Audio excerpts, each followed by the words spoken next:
Financial freedom and financial freedom যেখানেই যাও সেখানেই আজকাল একটাই আলোচনা চলছে, সেটা হচ্ছে ফিনান্সিয়াল ফ্রিডম অ্যাচিভ করতে হবে। আগে তো শুধু মা বাবা আত্মীয় স্বজন বা বয়সে বড় লোকজনরা টাকা পয়সা নিয়ে উপদেশ দিত যে টাকা নষ্ট করো না, অযথা খরচ করো না, ভবিষ্যতের জন্য জমা করো, কারণ এটা বিপদের সময় তোমার কাজে আসবে, বৃদ্ধ বয়সে তোমার কাজে আসবে। কিন্তু এখন তো ইউটিউব, সোশ্যাল মিডিয়া, এমনকি বন্ধুদের আড্ডায়ও একটাই কথা উঠে আসছে, সেটা হলো ফিনান্সিয়াল ফ্রিডম অ্যাচিভ করতে হবে, টাকা ইনভেস্ট করতে হবে, টাকা জমাতে হবে, টাকা দিয়ে টাকা তৈরি করতে হবে। ফিনান্সিয়াল লেসন নিয়ে সব জায়গায় আলোচনা চলছে। কিন্তু কথা হচ্ছে, নতুন চাকরিতে জয়েন করা একটা মানুষ বেতনই বা পায় কত? 20-25 বা খুব বেশি হলে 30,000। এখন এই টাকা দিয়ে সে কিভাবে খরচ চালাবে, আর কিভাবেই বা সে টাকা জমাবে, আর এই জমানো টাকা সে কোথায় বা ইনভেস্ট করবে, কিভাবে সে রিটায়ারমেন্ট প্ল্যান করবে? আর এই যে ফিনান্সিয়াল ফ্রিডম নিয়ে এত আলোচনা, এই ফিনান্সিয়াল ফ্রিডমটাই বা কি? আপনিও যদি ঠিক একই অবস্থায় থাকেন আর আপনার মনের মধ্যেও এই প্রশ্নগুলো জন্ম নেয়, তাহলে আপনি আজকের ভিডিওটি একদম শেষ পর্যন্ত দেখুন। ইনশাল্লাহ আপনি আপনার সব প্রশ্নের উত্তর পেয়ে যাবেন। তো আপনার বয়স যাই হোক না কেন, আপনি হোক স্টুডেন্ট, অথবা আপনি অলরেডি টাকা ইনকাম করতে শুরু করেছেন, অথবা অনেক দিন থেকে আপনি টাকা ইনকাম করছেন কিন্তু কোনো ফিনান্সিয়াল প্ল্যানিং এখনও করেননি, তাহলে আজকের ভিডিওটা আপনার জন্যই। আর আজকের ভিডিও দেখলে আপনি জেনে যাবেন যে কিভাবে মাসে নির্দিষ্ট একটা টাকা জমে ফিনান্সিয়াল ফ্রিডম আপনি অ্যাচিভ করবেন, এবং আপনাকে 60 বছর পর্যন্ত কাজ করতে হবে না। আপনি কম বয়সে রিটায়ার করতে পারবেন এবং আপনার যত স্বপ্ন আছে সেগুলো আপনি পূরণ করতে পারবেন। আর কিভাবে আপনি এটা করবেন সেটা আমি আপনাদেরকে একদম ক্লিয়ারলি এক্সপ্লেন করে দিব, যাতে আপনারা একদম সহজে কথাগুলো বুঝতে পারেন। তাহলে দেরি না করে চলুন ভিডিও শুরু করা যাক। প্রথমে যেই প্রশ্নটা দিয়ে আমি শুরু করব সেটা হচ্ছে ফিনান্সিয়াল ফ্রিডমটা কি। আপনি যদি এমন একটা সিস্টেম তৈরি করেন যেখান থেকে আপনি কাজ না করলেও কন্টিনিউয়াসলি একটা অ্যামাউন্ট আসতে থাকবে, যেটা দিয়ে আপনি একটা স্ট্যান্ডার্ড লাইফস্টাইল মেনটেন করতে পারবেন, তখন আপনাকে আর টাকা উপার্জন নিয়ে ভাবতে হবে না। আপনি যখন মন চাইবে কাজ করবেন, যদি মন না চায় আপনি কাজ করবেন না। আর এই অবস্থাটাকেই বলা হচ্ছে অর্থনৈতিক স্বাধীনতা বা ফিনান্সিয়াল ফ্রিডম। এখন ফিনান্সিয়াল ফ্রিডম অ্যাচিভ করার জন্য সবার প্রথম স্টেপটা হচ্ছে টাকা জমানো। কিন্তু টাকা জমানোর আগে আপনাকে আরেকটা যে বিষয় জানতে হবে সেটা হচ্ছে আপনি টাকা কিভাবে খরচ করবেন। টাকা ইনকাম করার জন্য কিন্তু আমাদেরকে প্রচুর পরিশ্রম করতে হয়, অনেক চিন্তা করতে হয়, বুদ্ধি খাটাতে হয়, কিন্তু খরচ করার সময় বেশিরভাগ মানুষই চিন্তাভাবনা ছাড়াই টাকা খরচ করে ফেলে।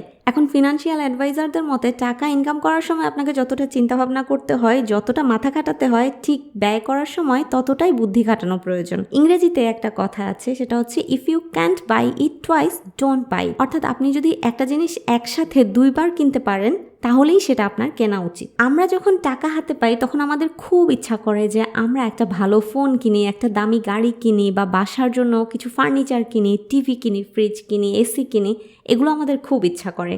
কিন্তু আপনি যখন এ ধরনের জিনিস কিনতে যাবেন তখন আপনি হিসাব করবেন যে ওই জিনিসটা 2বার কেনার মতো ক্যাশ আপনার কাছে আছে কিনা। অর্থাৎ আপনি যদি একটা আইফোন কিনতে চান তাহলে আপনার কাছে 2টা আইফোন কেনার মতন ক্যাশ টাকা হাতে থাকা উচিত। এখন আপনি হয়তো বলবেন একটা আইফোনের দাম প্রায় 1.5 লাখ টাকা, আমি যদি একটা কিনি তাই তো অনেক, আবার 2টা কিনবো কিভাবে? তাহলে আপনি একটা সত্যি কথা শুনে রাখুন, সেটা হচ্ছে আইফোনটা আপনার কেনা উচিত হবে না। কারণ ফিনান্সিয়াল এক্সপার্টদের মতে যে জিনিস 2টা কেনার মতন ক্যাশ টাকা আপনার হাতে নেই সেটা আসলে আপনার কেনার সামর্থ্য নেই, আর এটাই বাস্তবতা। এক্ষেত্রে আপনি যেটা করতে পারেন সেটা হচ্ছে আপনি অর্ধেক দামে ফোন কিনতে পারেন আর বাকি টাকা নিজের কাছে ক্যাশ রাখতে পারেন।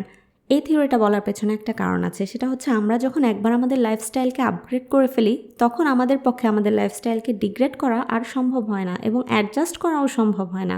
একবার চিন্তা করে দেখুন, আজ থেকে 10 বছর আগে আমাদের কতজনের হাতে স্মার্টফোন ছিল, বা কতজনের বাসায় স্মার্ট টিভি ছিল। স্মার্ট টিভি তো দূরে থাক, 20 বছর আগে কয়টা বাসায় টিভি ছিল, কয়টা বাসায় ফ্রিজ ছিল, কয়টা বাসায় এসি ছিল। অথচ আজকে এই জিনিসগুলো ছাড়া আমরা আমাদের একটা দিনও কল্পনা করতে পারি না। আপনাকে যদি বলা হয় স্মার্টফোনের পরিবর্তে এখন বাটন ফোন ব্যবহার করতে, আপনি কি পারবেন?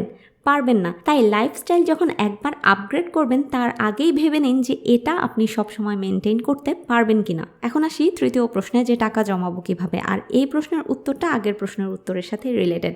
আপনি যখন আপনার খরচ কমিয়ে ফেলবেন, আপনার এক্সপেন্স কাট ডাউন করবেন, সেখান থেকে টাকা জমানোর জন্য টাকা আপনি বের করতে পারবেন। আপনি যখন 1 লাখ টাকা খরচ করে একটা দামি ফোন না কিনে 30,000 টাকা একটা সাধারণ ফোন কিনবেন, তাহলে 70,000 টাকা আপনার হাতে রয়ে যাবে আর সেই টাকাটাই আপনি জমা করতে পারবেন। এখন ভিডিওটা যদি এমন কেউ দেখে থাকেন যাদের বেতনই সর্বসাকুল্যে 10 থেকে 15,000 টাকা, তাদেরকে আমি বলবো আপনাকে অবশ্যই আপনার ইনকাম বাড়াতে হবে, কারণ আমি আপনাদেরকে কোনো অবাস্তব বা ইলজিক্যাল সমাধান দিতে পারবো না। বর্তমান সময়ে একটা মানুষের বা একটা পরিবারের খরচ চালানোর যে এক্সপেন্স 10 থেকে 15,000 টাকা দিয়ে সেই এক্সপেন্স বিয়ার করাটাই অনেক কঠিন, তাহলে সেখান থেকে টাকা জমানোর জন্য এক্সট্রা টাকা বের করা আসলে সম্ভব না। এক্ষেত্রে অবশ্যই আপনাকে আপনার স্কিল ডেভেলপ করতে হবে এবং টাকা এর ভিন্ন উপায় বের করতে হবে।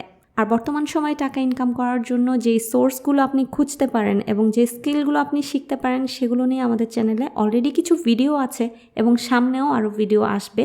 আপনারা সেই ভিডিওগুলো দেখতে পারেন এবং সাবস্ক্রাইব করে আমাদের সাথে থাকতে পারেন। এবার আসি চতুর্থ প্রশ্নে, সেটা হচ্ছে আমরা যে টাকাটা জমাবো সেটা ইনভেস্ট করব কোথায়।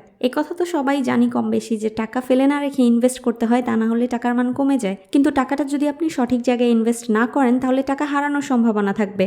অনেকে স্টক মার্কেটে টাকা ইনভেস্ট করার কথা বলে, এটা অবশ্যই একটা ভালো আইডিয়া, কিন্তু সেখানে ইনভেস্ট করার জন্য আপনার প্রপার নলেজ থাকতে হবে। আপনাকে স্টক মার্কেট সম্পর্কে খুব ভালোভাবে জানতে হবে। যে কোনো বয়সেই যে কোনো বিষয়ের উপর নলেজ গেইন করা অসম্ভব কোনো ব্যাপার না। আপনি জানার জন্য বই পড়তে পারেন, অভিজ্ঞ ব্যক্তিদের পরামর্শ নিতে পারেন, আর স্টক মার্কেট সম্পর্কিত ইউটিউবে অনেকগুলো চ্যানেল আছে, আপনি সেখান থেকে ভিডিও দেখে শিখতে পারেন। কিন্তু যদি আপনি একটু সেফ জোনে থাকতে চান তাহলে সরাসরি স্টক মার্কেটে টাকা ইনভেস্ট না করে আপনার টাকা মিউচুয়াল ফান্ড বা ইন্ডেক্স ফান্ডের মাধ্যমে ইনভেস্ট করতে পারেন। আর এখানে স্টক মার্কেট সম্পর্কে আপনার কোনো ভালো নলেজ থাকারও প্রয়োজন নাই, কারণ আপনি যদি মিউচুয়াল ফান্ডে টাকা ইনভেস্ট করেন তাহলে ওই মিউচুয়াল ফান্ড কোম্পানি এবং তাদের ফান্ড ম্যানেজারই আপনার টাকাটাকে পরিচালনা করবে এবং বিভিন্ন জায়গায় ইনভেস্ট করবে। এখানে একটা কথা বলে রাখি, বিগত বছরগুলোর ডাটা অনুযায়ী বাংলাদেশ এবং ইন্ডিয়াতে মিউচুয়াল ফান্ড থেকে যে রিটার্ন আসে সেটার রেট হলো 13%। অর্থাৎ আপনি যদি মিউচুয়াল ফান্ডে টাকা ইনভেস্ট করেন আপনি মোটামুটি 13%-এর কাছাকাছি প্রফিট করতে পারবেন। আর এভাবে 13% প্রফিট রেটে টাকা ইনভেস্ট করে আপনি কিভাবে ফিনান্সিয়াল ফ্রিডম পাবেন সেই হিসাবটা আমি আপনাদেরকে একটু পরে বিস্তারিতভাবে দেখিয়ে দিচ্ছি। তার আগে আমরা আরও কিছু গুরুত্বপূর্ণ প্রশ্নের উত্তর আলোচনা করতে চাই। আমাদের 5 নম্বর প্রশ্ন হলো, লোন নিয়ে কোথাও টাকা ইনভেস্ট করা ঠিক কিনা। আসলে আমরা অনেকেই মনে করি যে স্টক মার্কেট থেকে যেহেতু টাকা আর্ন করার সুযোগ রয়েছে বা আমাদের কাছে যদি কোনো ব্যবসার ভালো আইডিয়া থাকে তাহলে অনেক সময় আমরা লোন নিয়ে টাকাটা ইনভেস্ট করি, ভাবি যে প্রফিট আসলে আমি সেই লোনটা পরিশোধ করে ফেলবো। তবে এটা খুবই একটা ডেঞ্জারাস আইডিয়া, কারণ স্টক মার্কেট হোক বা বিজনেস হোক, আপনি যে সেখান থেকে প্রফিট করতে পারবেন সেটার 100% গ্যারান্টি নেই। আর যদি আপনি প্রফিট করতেও পারেন তাহলেও সেখানে অনেক সময় দীর্ঘদিন সময় লেগে যেতে পারে, কিন্তু লোনের ইন্টারেস্ট আপনাকে প্রতি মাসে পরিশোধ করতে হবে। তাই আপনি টাকা ইনভেস্ট করার কয়েক মাসের মধ্যেই টাকা তুলে ফেলবেন এবং লোন পরিশোধ করবেন, এটা ভাবা বোকামি। অনেক সময় এমনও হয় যে আপনাকে লোন পরিশোধ করার জন্য লসে আপনার স্টক বিক্রি করে দিতে হতে পারে বা আপনার বিজনেস অন্য কারো কাছে বিক্রি করে দিতে হতে পারে। তাই স্টক মার্কেট হোক, বিজনেস হোক বা ইন্ডেক্স ফান্ডই হোক, আপনি লোন করে কখনোই টাকা ইনভেস্ট করতে যাবেন না। আপনি টাকা তখনই ইনভেস্ট করবেন যখন ওই টাকার 3-4 বছর পর্যন্ত আপনার কোনো প্রয়োজন হবে না। আপনার যদি 2-1 বছরের মধ্যে বড় কোনো প্ল্যান থাকে যে আপনি কোনো গাড়ি কিনবেন বা আপনার বিয়ের জন্য টাকা প্রয়োজন, তাহলে সেই টাকাটা আপনি নিজের কাছে অ্যাকাউন্টে রেখে দিন, সেটা ইনভেস্ট না করাই ভালো। আচ্ছা, এবার মনে করুন যে আগামী 2-3 বছরের মধ্যে আপনার বড় কোনো খরচ করার মতো প্ল্যান নেই, তাহলে কি আপনি আপনার হাতে থাকা সব টাকা ইনভেস্ট করবেন? এই প্রশ্নটির উত্তর হলো, আপনি যেখানেই টাকা ইনভেস্ট করুন না কেন সব কিছু করার আগে সবচেয়ে গুরুত্বপূর্ণ বিষয় হলো ইমার্জেন্সি ফান্ড হাতে রাখা। এখান থেকে আরেকটা প্রশ্ন তৈরি হয়, সেটা হলো ইমার্জেন্সি ফান্ডটা কি? ইমার্জেন্সি ফান্ড হলো নিজের হাতে এমন পরিমাণ টাকা ক্যাশ রাখা যেটা আপনি হঠাৎ প্রয়োজনে বা কোনো বিপদে কাজে লাগাতে পারেন। মনে করুন আপনার হঠাৎ চাকরি চলে গেল, ব্যবসায় লস হলো, আপনার পরিবার অথবা আপনি নিজে কোনো অসুস্থতায় পড়লেন বা অন্য কোনো প্রয়োজন দেখা দিল যেখানে আপনার নগদ টাকার প্রয়োজন, তখন সেই টাকাটার জন্য আপনাকে যেন আপনার স্টক বিক্রি করতে না হয়, এই জন্য ইনভেস্ট করার আগে ইমার্জেন্সি ফান্ড আলাদা করে রাখুন।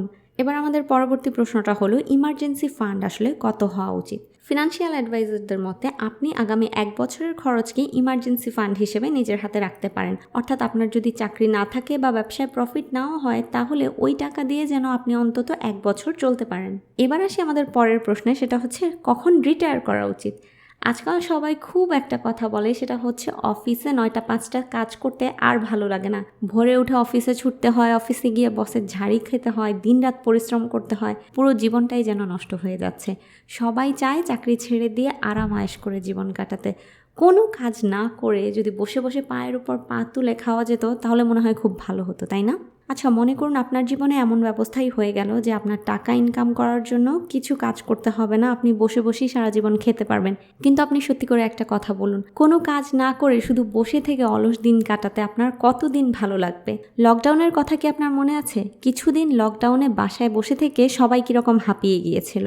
আসলে আপনার কাছে যত টাকাই থাকুক না কেন আর আপনি যত লাক্সারিয়াস লাইফই লিড করুন না কেন, যদি আপনি কোনো কাজ না করেন, বসে থেকে আপনি কয়েক মাসের মধ্যেই বোর হয়ে যাবেন আর আপনার শরীর আর মন দুটোতেই অসুখ বাসা বাঁধতে শুরু করবে। যাই হোক, আগের যুগে রিটায়ারমেন্ট বলতে বোঝানো হতো 60 বছর বয়সে গিয়ে চাকরি ছেড়ে দেওয়া, কাজ ছেড়ে দিয়ে ফ্রি বসে থাকা, অর্থাৎ কোনো কাজ না করা। কিন্তু বর্তমান সময়ে রিটায়ারমেন্টের ডেফিনেশনটা একটু ভিন্ন। তাই এখানে আমাদেরকে জানতে হবে আরও একটা প্রশ্নের উত্তর, সেটা হচ্ছে রিটায়ারমেন্ট বলতে আসলে কি বোঝানো হয়। আসলে বর্তমান সময়ে রিটায়ারমেন্ট বলতে বোঝায় টাকা ইনকাম করার জন্য আপনাকে বাধ্য হয়ে এমন কোনো কাজ করতে হবে না যেই কাজ করতে আপনার ইচ্ছা নেই, বরং আপনি ওই কাজই করবেন যেটা করতে আপনি ইন্টারেস্টেড। যেই কাজে আপনাকে ভোরে উঠে অফিসে যেতে হবে না, 9টা-10টা পর্যন্ত বাধ্যগতভাবে কাজ করতে হবে না, কারো কথা মেনে নির্দেশ পালন করতে হবে না, কারো কাছে জবাবদিহিও করতে হবে না। মোট কথা হলো, আপনি কাজ করবেন কিন্তু আপনার কাছে কাজের স্বাধীনতা থাকবে। আপনার যখন ইচ্ছা, যতটুকু ইচ্ছা ততটুকু কাজ করবেন, আবার যখন ইচ্ছা তখন আপনি ছুটি নেবেন। রিটায়ারমেন্ট বলতে এখন আসলে এটাই বোঝায়।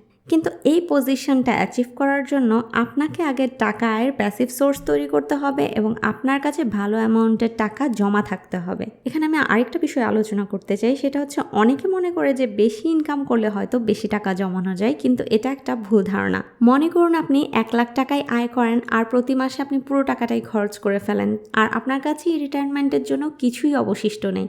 কিন্তু আপনি যদি 20,000 টাকা ইনকাম করেন আর সেখান থেকে 5,000 টাকা জমা করতে পারেন, তাহলে সেটা বহুগুণ ভালো। রিচ ড্যাড পুয়ার ড্যাড বইতে রবার্ট কিওসাকি ঠিক এ কথাটাই বলেছেন যে আপনি কত টাকা ইনকাম করলেন সেটা বড় ব্যাপার নয়, বরং কত টাকা আপনি নিজের কাছে ধরে রাখতে পারলেন সেটাই আসল কথা।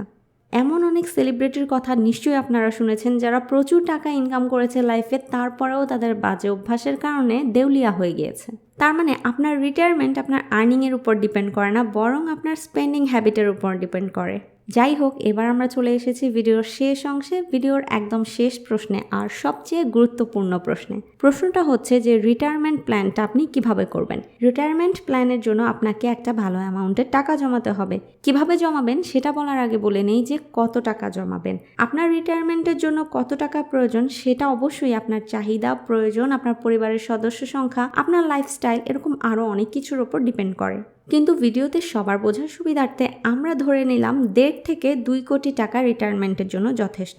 তাহলে এই টাকাটা জমাতে হলে আপনাকে প্রতি মাসে 15,000 টাকা করে জমাতে হবে। আমি ধরে নিলাম যে আপনাদের মান্থলি ইনকাম 30,000 টাকা আর সেই হিসাবে আপনি আপনার স্যালারির অর্ধেক টাকা জমা রাখবেন। হতে পারে যে আপনার স্যালারি এর চেয়েও বেশি, তাহলে 15,000 টাকা জমাতে আপনার খুব বেশি সমস্যা হবে না। আর আপনার স্যালারি যদি এর চেয়ে কম হয় এবং আপনার পক্ষে 15,000 টাকা জমা রাখা সম্ভব না হয়, তাহলে আপনি 10,000 টাকা দিয়ে, না হয় অন্তত 5,000 টাকা দিয়েই শুরু করুন। প্রথমে হয়তো আপনার একটু কষ্ট হবে, কিন্তু আপনাকে এটার জন্য কিছু স্যাক্রিফাইস করতে হবে। কিন্তু আপনার স্যালারি সবসময় তো একই থাকবে না, সামনে আপনার স্যালারি বাড়বে, তখন আপনি সহজেই 15,000 টাকা করে জমা করতে পারবেন। তো এই 15,000 টাকা যদি আপনি ইন্ডেক্স ফান্ডে জমা করেন, তাহলে অ্যাভারেজে 13% প্রফিট হিসাবে কম্পাউন্ডিং সিস্টেমে হিসেব করলে 20 বছর পর আপনার টোটাল ভ্যালু হবে 1,71,97,787 টাকা। তার মানে আপনি 20 বছর পর নিশ্চিন্তে রিটায়ার করতে পারেন। এটা তো আমি আপনাদেরকে 15,000 টাকার অ্যামাউন্ট দিয়ে একটা ধারণা দিলাম। আপনি এর চেয়ে কম অ্যামাউন্টকে আরও বেশি সময় ধরে ইনভেস্টমেন্টে রাখলেও ভালো একটা অ্যামাউন্ট পেয়ে যাবেন। আবার এর চেয়ে বেশি অ্যামাউন্ট ইনভেস্ট করে আপনি কম সময়ের মধ্যেও এই টার্গেটটা অ্যাচিভ করতে পারেন। ভিডিও ডেসক্রিপশন বক্সে আমি কম্পাউন্ড ইন্টারেস্ট ক্যালকুলেটরের একটা লিঙ্ক দিয়ে দিয়েছি। আপনারা আপনাদের পছন্দ মতন অ্যামাউন্ট এবং সময় বসিয়ে নিজেরাই হিসাব করতে পারবেন যে কত টাকা জমালে কত বছরে আপনি কত টাকা রিটার্ন পাবেন। আজকের ভিডিওটি ভালো লাগলে লাইক করবেন, কমেন্ট করবেন, আপনার বন্ধু এবং কাছের মানুষদের সাথে শেয়ার করবেন। আর এই ধরনের ফিনান্সিয়াল পরামর্শ পেতে এবং ফিনান্সের উপরে বইয়ের রিভিউ পেতে আমাদের চ্যানেলকে সাবস্ক্রাইব করে সবসময় সাথে থাকবেন। ধন্যবাদ।